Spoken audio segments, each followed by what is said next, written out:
My wife emailed, "I'm filing for separation, please respect my privacy."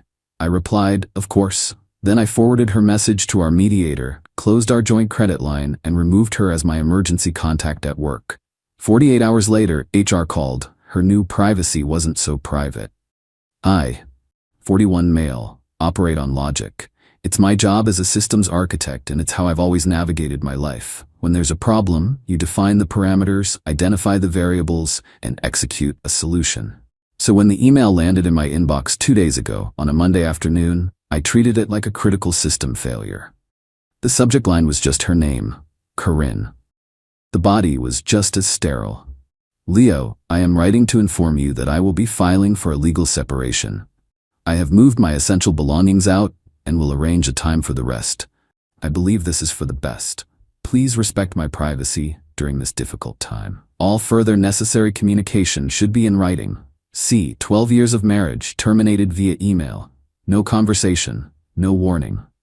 We'd just spent the weekend working on the garden. We had dinner reservations for her birthday next week. Difficult time. The audacity of it. The hurt was a physical thing, a hot spike behind my ribs, but I pushed it down. Panic solves nothing. She set the new parameters. I just had to operate within them. Respect my privacy. All communication in writing. Okay, fine. I typed my reply, my fingers steady on the keyboard, of course. Then I began executing the solution. It wasn't revenge. It was risk mitigation. Forwarded the email chain to our mediator. We'd been seeing Dr. Albright for a few months to work on communication. I guess Corinne decided she was done communicating. I added a simple note. "Dr. Albright, for your records, it appears our sessions are concluded. Best, Leo." This created a formal, time-stamped record of her initiating the end, on her terms. Closed our joint home equity line of credit, HELOC. We'd opened it for renovations years ago, but kept it active for emergencies. It had a $50 limit. Our was now a defunct concept. I logged into the bank's portal and initiated the closure request. A massive financial liability, accessible by someone who just unilaterally severed our partnership, was an unacceptable risk. Updated my work profile. This was the most chillingly logical step. I went into the company's HR portal, emergency contact number 1, Corinne. I clicked the little pencil icon, deleted her name, her number.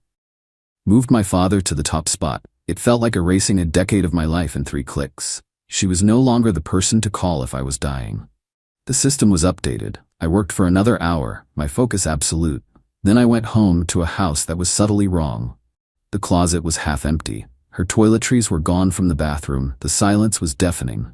I felt nothing, just a strange hollow calm. She wanted privacy and distance. I was giving it to her. That was Monday. 48 hours passed in a blur of work and silence. Then this afternoon my desk phone rang. It was HR. "Leo, hi, it's Julianne from Human Resources. Got a minute?" Her voice was weirdly hesitant. "Sure, Julianne, what's up?" "We had a bit of a situation here. Corinne was in a meeting in our building. She consults for the marketing department upstairs, and she had a bit of a fall. Twisted her ankle pretty badly in the lobby." A beat of silence. I said nothing. "Well," she continued, "it was nothing life-threatening, but she was in considerable pain. Protocol is to call the employee's emergency contact in any medical incident. When her department head couldn't find one for her as a consultant, they saw she was listed as your spouse in your file and pulled your info. But you weren't listed as her contact, and she wasn't listed as yours. So we called her parents." I waited. Her mother was quite distressed. Apparently, they were unaware of any change in your living situation and were very confused as to why the company was calling them from a different city about their daughter's injury instead of her husband, who works in the same building. The new parameters were having unforeseen consequences. Her carefully curated privacy had just sprung a very public leak. "I see," I said, my voice perfectly level. "Thank you for letting me know, Julianne. I hope she's all right." "Right. Well, it created a bit of a scene. Her mother insisted on speaking with Corinne, who then had to explain things while on speakerphone with a paramedic standing by. It was all very awkward." Awkward. Yes. That was one word for it. She wanted to control the narrative, to handle her exit cleanly, privately. But reality and HR protocol had other plans. The system failure was now cascading. and I had a feeling the next communication from her wouldn't be so polite. Update 1. It's been a week since the email. The quiet Cold War has turned hot. As predicted, the next communication was not polite. It came about an hour after the HR call, a string of texts that completely ignored her own in-writing only rule. They called my mother, my 68-year-old mother, with a heart condition. What is wrong with you? You took me off as your emergency contact? After 12 years? That is the cruelest, most psychopathic thing I have ever heard. And the HELOC is frozen? I was going to use that for the deposit on my new apartment. You have left me stranded. I read the texts, the entitlement radiating through the screen. She detonates our life, demands privacy, then screams at me when the consequences of that privacy prove inconvenient. I didn't reply to the texts. I took a screenshot of the conversation and emailed it to the mediator with the subject line, "Further correspondence." The real confrontation came 2 days later. Saturday morning, I was drinking coffee when my video doorbell chimed. It was Corinne and her sister, Beatrix. Corinne was on crutches, her foot in a boot, looking furious. Beatrix looked like a thundercloud. I didn't open the door. I spoke through the intercom. "Corinne, you said you'd arrange a time. Don't be an infant, Leo. Let us in. I need my things, my important things. Your email said you would arrange a time. This is not arranged. Send me an email with a proposed day and time, and I'll confirm if it works." Beatrix stepped forward, shoving her face toward the camera. "Stop playing games. She's injured because of you. She needs her winter clothes and her art supplies. You can't just keep her stuff hostage." "Injured because of me?" I asked, my voice flat. I wasn't aware I controlled the structural integrity of the lobby floor. Corinne let out a frustrated scream. "You know what she means. If you hadn't been so petty and changed the contact info, none of this would have happened. It was the stress." The logic was breathtaking. It was my fault she fell because I followed her instructions. "Send me an email," I repeated and ended the call. They banged on the door for another 5 minutes before leaving. An hour later, I got an email. It was a list. Not a proposed time, but a list of demands. She wanted her things, but the list was interesting. It included the set of antique cartography prints from the study, the handcrafted bookshelf my grandfather made, the limited edition turntable we bought together. These weren't her things. These were our most valuable, sentimentally significant assets. This wasn't about clothes. This was a smash and grab. She thought she could just come in and gut the house of everything of value before the formal separation process began. I replied, "Corinne, thank you for the list. I am available next Saturday between 10 a.m. and 2 p.m. for you to retrieve your personal belongings, clothing, toiletries, etc. Please be advised that shared assets, including all artwork, furniture, and electronics, will remain in the home pending formal division of property during mediation or legal proceedings. They will not be removed. I will have a third-party observer present to document the removal of your items." Leo, the response was almost immediate. "A third party? You snake. You're trying to make this as difficult as possible. Fine. But you haven't won anything." The entitlement was one thing. The sheer, unadulterated greed was another. She didn't just want out. She wanted to burn the whole place down on her way out and sell the ashes. The problem is, I designed the fire suppression system. Update 2. The day of the pickup was tense. My third-party observer was my friend Alan, a stoic accountant who agreed to come over, sit in the living room with a notepad, and just exist. His calm presence was exactly what I needed. At 10:05 a.m., a moving van pulled up. Not a pickup truck. An actual moving van. Corinne got out of the passenger side, still in her boot, followed by Beatrix, and then the driver got out. It was him, Gideon, a smarmy marketing VP from the consulting firm she worked with. I'd met him once at a company holiday party. He had that overly familiar toothy smile I instantly disliked. So this was it. This was the privacy she wanted to protect. I opened the door before they could knock. "Corinne, Beatrix." I nodded curtly at Gideon. "You're the muscle, I take it?" He just smirked. "Here to help Corey move her things." "Her personal things," I corrected, stepping aside. I had already packed her clothes, shoes, and personal effects into boxes and stacked them in the foyer. "Everything is here. Alan is observing to ensure a smooth process." Alan gave a little wave from the armchair. Corinne's face tightened. This wasn't the free-for-all she'd envisioned. "The prints from the study aren't here," she said, her voice sharp. "As per my email, shared assets remain," I said calmly. "They were a gift to me from my parents," she snapped. "They were a gift to us for our 5th anniversary," I countered. "I have the card, it's addressed to both of us. They stay." This is where it unraveled. Beatrix started sniffing around the living room. "What about the media console? Corinne picked that out." "And I paid for it," I replied. "It stays." Gideon, trying to play the hero, stepped forward. "Look, man, don't be a jerk. Just let her take what she wants, so we can go." "The things she wants are marital property, Gideon. I'm sure as a VP you understand the concept of assets.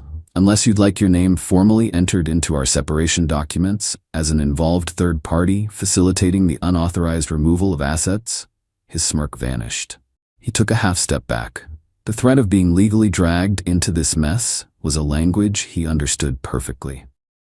The final straw was an art piece, not one of major monetary value, but immense sentimental value. It was a strange, beautiful sculpture made of driftwood and recycled glass we found in a tiny gallery on our honeymoon. It represented the start of everything. "I'm taking the Wanderer," she declared, moving toward the mantelpiece. "No," I said. My voice was low, but it cut through the room. "You are not. It's just a piece of wood, Leo. Don't be a child."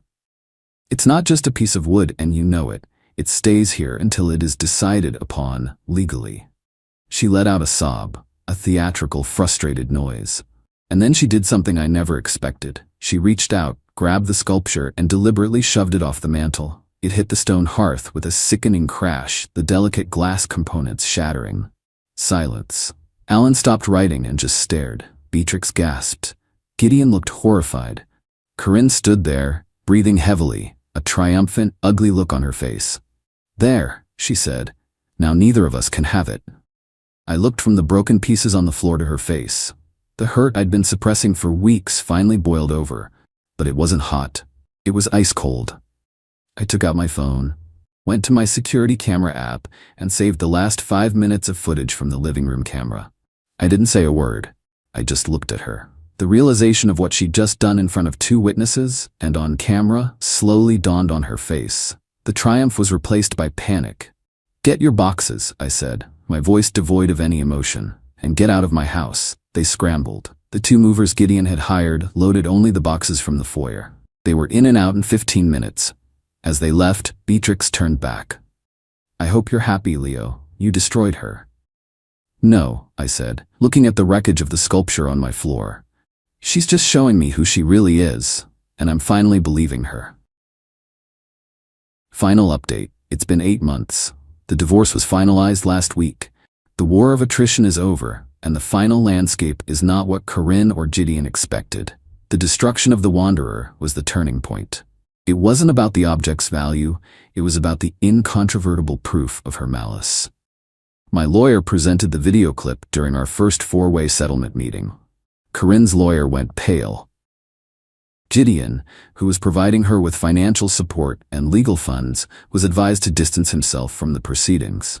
The act was so blatantly destructive and vindictive that it poisoned her entire narrative of being a wronged woman seeking a peaceful exit. Here's how the dominoes fell. The assets, her stunt with the sculpture, cost her dearly. The judge in our pretrial hearing called her actions indicative of bad faith. When it came time to divide the assets, my side had all the leverage. She wanted to force a sale of the house. I was able to buy her out for a figure significantly lower than market rate, factoring in emotional distress and property damage from her little tantrum. She lost the antique prints, the turntable, and my grandfather's bookshelf. She was awarded only items that were verifiably hers prior to the marriage. The financial fallout. Closing the HELOC was a bigger blow to her than I realized. It turned out Gideon wasn't just the affair partner. He was her business partner. They had a plan to launch their own boutique marketing agency, and the $50 from the HELOC was supposed to be Corinne's seed money. With that line of credit gone and her legal fees mounting, their business plan imploded before it even began. His financial backing started to dry up when he realized her exit from the marriage wasn't the clean, profitable venture she'd promised.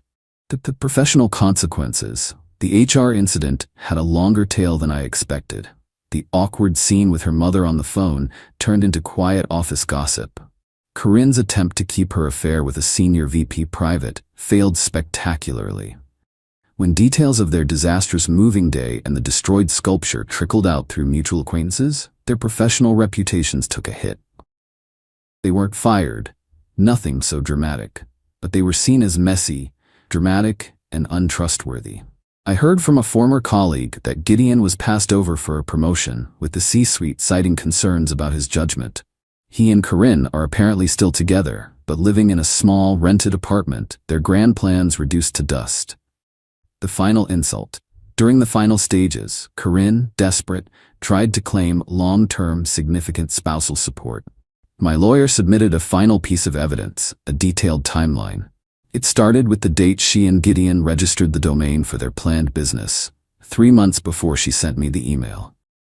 It showed, clear as day, that her departure was a premeditated financial decision, not the result of a difficult time in our marriage. The judge awarded her 2 years of minimal, rehabilitative alimony, barely enough to cover her car payments. It was a complete and total legal defeat. I never heard an apology. I never heard any remorse. The last I heard, through the grapevine, was that she tells people I had a breakdown and drove her away with paranoid controlling behavior. The narrative is all she has left, but I'm free. The house is quiet. I swept up the pieces of The Wanderer myself. I couldn't bear to throw them away, so they are in a box in the attic, a reminder that sometimes things have to be completely shattered before you can build something new. I'm starting to build. It's a slow, logical process, and for the first time in a long time, the system is stable. My wife faked a home invasion and blamed my best friend to get me to cut him off. I replied, "I'll call the police." Then I showed the cops the living room camera footage of her staging the break-in herself. The look on her face when the officer said, "Ma'am, put your hands behind your back." I, 36 male, have had a best friend, Julian, 35, and a wife, Alara, 33. Julian and I have been friends since college and built a small software company together from my garage. Alara and I have been married for 5 years. The problem is, Alara has always hated Julian. Not in an overt, "I hate him" way. It was subtle. Poison. "Don't you think Julian is a little too dependent on you? I just worry he takes advantage of your good nature. All those late nights at the office. Are you sure it's a good idea to have him over for dinner again? It's our time." I always defended him. "Alara, he's my business partner and my best friend. He's family." This, I learned, was precisely the problem. She wanted to be the only family. I'm a bit of a home security nut. Not because I'm paranoid, I just like tech. We have a few cameras in the common areas, all visible, all feeding into a local NVR network video recorder in my office, which also backs up encrypted footage to my private cloud server. Alara knew about them. She called them my nerd toys. Last week, I had to fly out for a 2-day client pitch. It was supposed to be Julian's trip, but Alara suddenly had a minor car accident, a fender bender in a parking lot, and was too traumatized for me to leave her alone with Julian. So I switched. I went. Julian stayed to mind the office. I'd been gone maybe 30 hours when my phone blew up. It was Alara, hysterical, sobbing, hyperventilating. "Leo, oh God, Leo, someone broke in. They smashed everything." My blood went ice cold. "Are you okay? Did you call the police? I'm hiding in the closet. I just got home and the living room is..." "Oh, Leo," she wailed. They took your grandfather's drafting tools." My stomach clenched. "Those tools are irreplaceable. They sat in a vintage wooden box on my office shelf. They have zero cash value but mean the world to me. Alara, hang up and call 911. I'm getting the next flight." "No, wait," she shrieked. "Leo, I think I saw who it was. When I pulled up, someone ran out the back. He was wearing that green jacket, the one Julian always wears." Silence. My brain just stopped. "What?" "It looked just like him, Leo. He must have used his key. He knew you were gone. He knew I was at my mom's. He's the only one who knew how much those tools meant to you." She was full-on sobbing now. "He's always been jealous of us. He's trying to frame you or hurt us." I stood there in my sterile hotel room, and the most awful, cold, clear feeling settled over me. It wasn't anger. It wasn't panic. It was certainty. Alara, I said, my voice dangerously calm. That is an incredibly serious accusation. I'm calling the police. Don't touch anything. I hung up before she could reply. But I didn't call 911. I opened my laptop, typed in my server address, and navigated to the security NVR. Just as I expected, the living room camera and office camera were both offline. Status, unplugged. She knew which ones to pull. She's smart, but I'm smarter. She forgot about the tiny, wide-angle foyer cam that I'd installed 2 months ago behind a bookshelf, the one I'd told her was defective and was meaning to send back. I clicked the cloud backup. I scrolled back 1 hour, and I watched. I watched my wife Alara walk into the living room, perfectly calm in her yoga pants. I watched her go to my office. I watched her unplug the office cam, then the living room cam. I watched her return to the foyer, still in view of the defective cam, and pull a cheap vase from the hall table. I watched her drop it on the tile floor. I watched her go back to the office, out of view, and return holding the wooden box of my grandfather's drafting tools. I watched her walk to the kitchen, grab her oversized tote bag, and carefully place the box inside it. I watched her pull a few books off the shelf, toss the mail on the floor, and yank a cushion off the couch. Then I watched her walk to the hall closet, pull out her phone, take a deep breath, and dial my number. I saved the 4-minute clip. I downloaded it to my phone. Then I called the local, non-emergency line for my precinct. Hello, my wife has just reported a home invasion at 123 Apple Street. I am the homeowner. I am currently out of town, but I have video evidence of the entire event I need to share with the responding officers. Please have them wait for me. I am on my way from the airport. The evidence is sensitive. I booked a flight that left in 70 minutes. I was on the ground in 3 hours and at my house in 3.5. 2 police cars were outside. Alara was on the porch, wrapped in a blanket, talking to a younger cop, Brody. A second, older officer was taking notes. Alara saw me, ran over, and tried to collapse into my arms. Leo, it was awful. I didn't hug her. I just put my hands on her shoulders and held her at arm's length. The police are here, Alara. You're safe. Her eyes flickered. She'd sensed the change. Officer Reyes approached.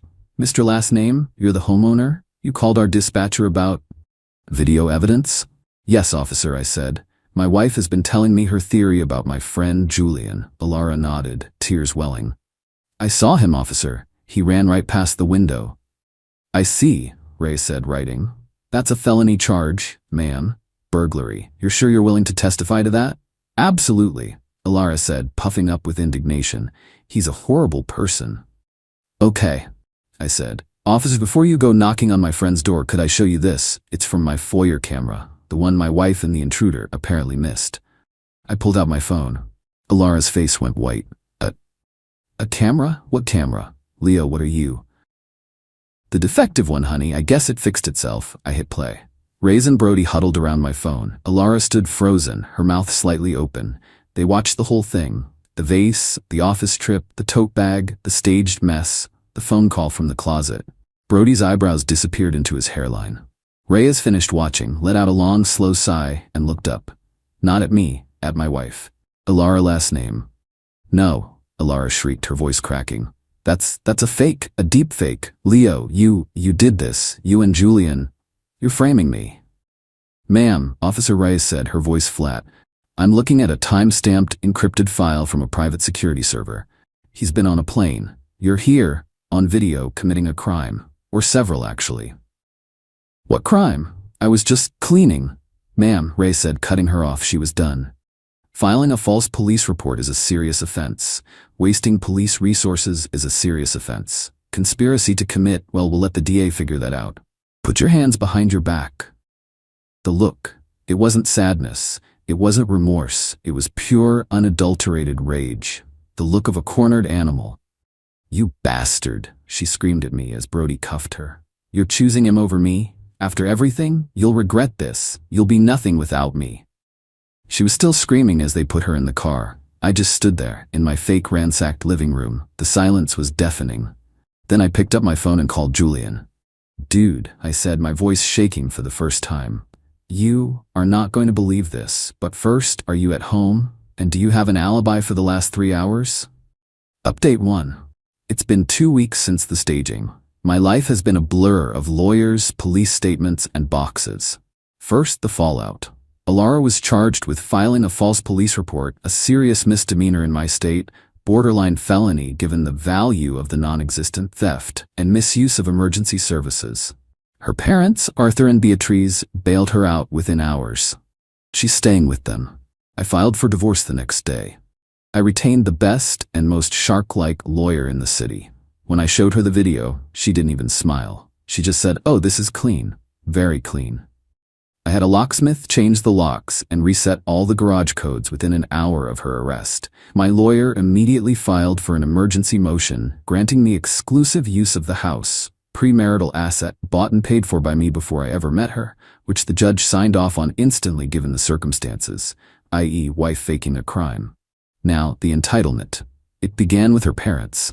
I got a call from her father, Arthur. Not a "how are you," but a demand. "Arthur, Leo, you need to call off your lawyers now." "That's not happening, Arthur. You are destroying our daughter. You have humiliated her. This is a family matter, and you brought the police into it. You don't do that." Me. She tried to have my best friend arrested for a felony, Arthur. A man who has never been anything but kind to her. She tried to ruin his life. She was just desperate for your attention, Leo. She loves you. She sees how that man dominates your time and your business. She just wanted you to see. A wife has a right to be the center of her husband's life. You owe her that. Me. I owe her nothing. She's a criminal. I'm having her belongings packed and sent to your address. Don't call me again. I hung up. Then came the dirty trick. I got a fraud alert from my bank. I'd frozen all her supplementary credit cards on my accounts. She was just an authorized user the night of the arrest. Apparently, Alara had called the bank, claimed I had stolen her wallet, and was trying to report me for financial abuse. She was trying to get a new card with a new number, issued and overnighted to her parents' address. The bank rep, "Sir," she was very convincing. She said you were unstable and had violent outbursts. But since you, as the primary account holder, had already placed a security freeze, it triggered a high-level review. Me. Please note on the account that she is not to be trusted, that she is currently facing criminal charges, and that any attempt to access my accounts is fraudulent. I forwarded that little tidbit to my lawyer, who added it to the growing Alara's bad faith actions file for the divorce. Julian is rattled. He had to give a formal statement to the police, confirming he was at the office. Security badged entry logs confirmed it, lol, and had no knowledge of any of this. The police found my grandfather's drafting tools in the tote bag in the trunk of Alara's car, right where I told them it would be. They're still in evidence pending the trial. I can't even get them back yet. That, more than anything, makes me furious. Now, Alara's legal strategy is something. Her lawyer is trying to claim extreme emotional duress. She's painting me as the villain. Her claim, I was a cold, unavailable husband who was emotionally abusive through my codependent relationship with Julian. She's arguing that she's the real victim, and that the video was taken without her consent, and is inadmissible. My lawyer just laughed. It's a common area, not a bathroom. It was for security, not voyeurism. And the charges aren't for what she did on the video, the staging. The charges are for lying to the police, which she did, verifiably. After the video was taken, she's toast. This is a mess. I'm sleeping in the guest room because I can't stand being in the master bedroom. I'm packing her stuff myself. Found a stash of receipts for hotels and dinners. All for one. Or so they say. My lawyer's looking into it. She really thought she could get rid of Julian, have me all to herself, and I'd just...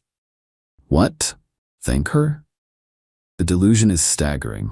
Update 2. It's been a month. The entitlement has, as one of you predicted, gone supernova and achieved a kind of toxic godhood. First, the flying monkeys. I'm not on social media much, so she couldn't do a public smear, plus her lawyer probably told her not to, given the criminal charges. So, she's unleashed her friends personally. I've gotten a dozen texts and calls from numbers I don't recognize, all from her friends and some of our mutuals, giving me the same script. Leo, you're being so cold. She's a victim. She just made a mistake. Are you really going to ruin her life over one mistake? You know, Julian always had a weird vibe. Are you sure he didn't do something to provoke her? And my personal favorite from her maid of honor, "Don't you know women just do things like this when they feel unheard? She was just crying out for help. You should be in therapy with her, not in court against her." I replied to that one, "She cried help by trying to send an innocent man to prison. Blocked." My block list is now impressively long. The divorce battle.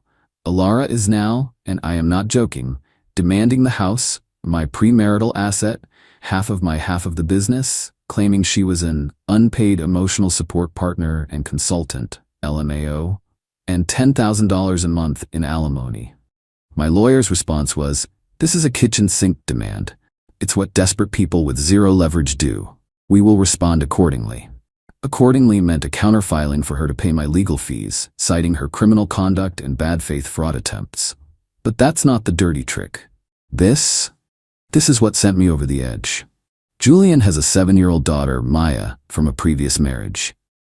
He's a fantastic dad. Last Tuesday, Julian got a knock on his door. It was Child Protective Services. An anonymous tip was called in. The tipster claimed Julian was emotionally unstable, had violent associates, that's me, I guess, and was bringing strange men around his daughter, that's also me. They claimed he was leaving Maya alone at night to go conduct business at odd hours. Julian was, and is, terrified. This is his daughter. He had to submit to interviews, a home inspection. Maya had to be interviewed by a social worker at her school. It was humiliating, invasive, and horrifying for him. I was livid. I knew in my bones, it was Alara. This wasn't just trying to ruin my life anymore. She was now attacking Julian's child to punish him for existing and to punish me for supporting him. I called my lawyer. She's going after Julian's kid. My lawyer for the first time sounded angry. This is criminal harassment, and it is spectacularly stupid. We file for an emergency restraining order. Now, and I'm calling the district attorney. The Revenge Part 1. My lawyer immediately contacted the DA handling Alara's false report case. My client's ex-wife, your defendant, is now engaging in a campaign of targeted harassment against the victim of her original false report, Mr. Julian. She has, we are certain, filed a false and malicious CPS report against him. The DA, who was apparently considering a lenient plea deal, probation therapy, was not pleased. This moved Alara from foolish, jealous wife to malicious, ongoing public threat. The DA's office immediately launched an investigation into the source of the CPS call. The Revenge Part 2. Simultaneously, my lawyer had one of his partners draft a civil suit, Julian v. Alara, last name. The suit is for defamation, for the original burglary claim, malicious prosecution, and intentional infliction of emotional distress, for the CPS call. This is no longer just my divorce. This is a separate, massive lawsuit from Julian seeking significant damages for the attack on his reputation and his family. The fallout. The CPS case was, of course, closed as unfounded within 48 hours. Julian is a model father, and the claims were transparently absurd. But the stress and fear are real. Alara's parents called me, screaming this time. "Arthur, a lawsuit? You're suing her? She has nothing. You're trying to take our money. You should be proud. Your daughter just escalated from a liar to a child endangerer. She tried to take Julian's daughter. So yes, we are going to take everything." "You're a monster, Leo. A monster." "No, Beatrice, I'm just the guy holding the camera.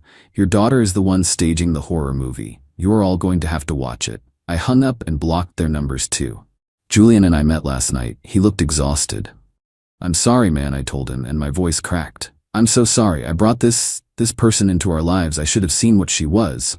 Julian just looked at me. "You didn't. She fooled you. She fooled everyone. But she's not fooling anyone now. We finish this together."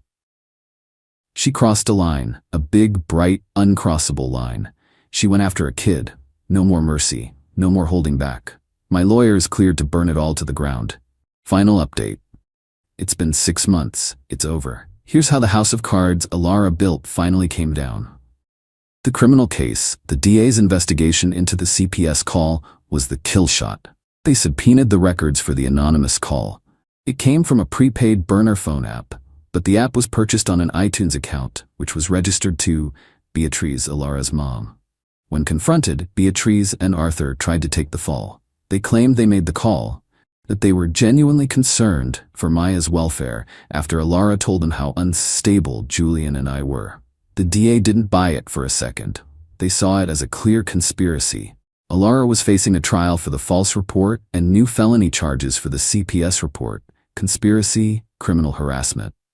Her lawyer finally saw the writing on the wall. She was offered a global plea deal. She pled guilty to 1 count of filing a false police report and 1 count of criminal harassment. Her sentence, no jail time. This is the realistic part I was prepared for. First-time offender, nonviolent. 2 years of stringent probation, a $10,000 fine. 1,000 hours of community service.